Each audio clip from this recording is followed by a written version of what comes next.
create a larger vision for ourselves. Let me tell you what my objective for tonight would be, that you would go out of here committed to creating the highest, most beautiful, wonderful, electrifying personal life vision that you have ever had for yourself. Do you like the feeling of that? Yes. What? Yes.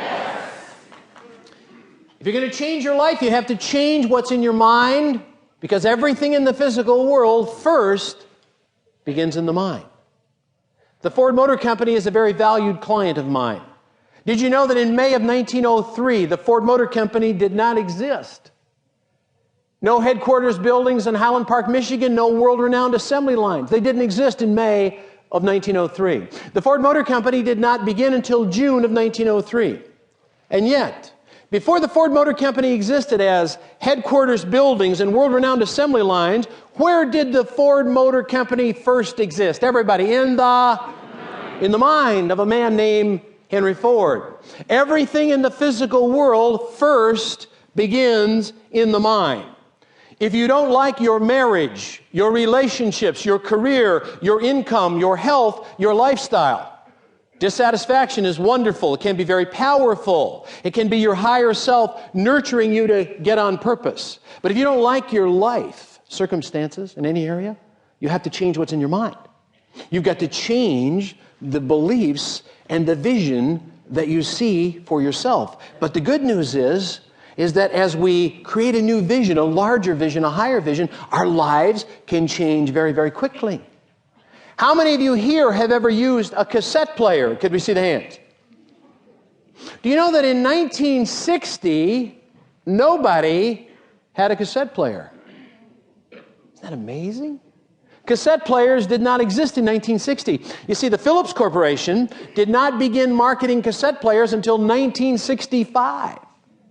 Let me ask you, before cassette players existed in physical form in 1965, where did they first exist? In somebody's, as a vision or a belief or a concept. See, everything in the physical world, before it can exist as a physical fact, it has to first exist in the...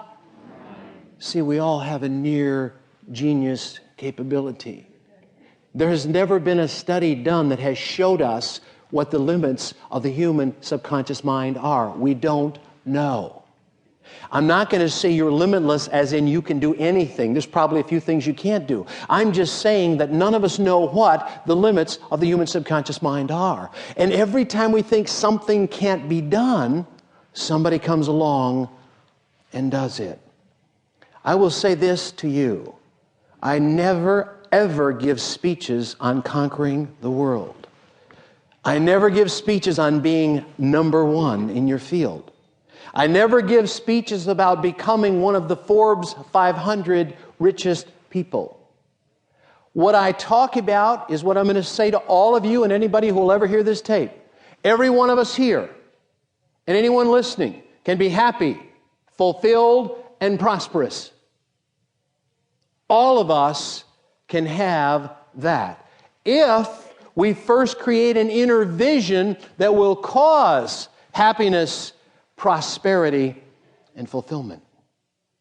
I want to ask you tonight to take off any and all limitations, to dream bigger dreams, to think bigger thoughts, to aim higher than you have ever aimed before, to give up being realistic, to maybe begin to live totally unrealistically, to live differently than maybe the family always has, live differently than maybe people have always expected you to live. It is your life. John Ruskin once said, "There is no wealth but life." Now, what matters but the quality of your life and what it is for you? So if you're dissatisfied tonight and in these succeeding weeks, through the use of these principles, you can change your whole life. Because each week we'll take a principle. I will not give you any advice. People in my business frequently get asked for advice. I do not give advice. Socrates gave advice. They poisoned him. Thank you. So it is up to you to begin the process of seeing a larger life experience for yourself. Dr. Robert Schuller always said most people ask too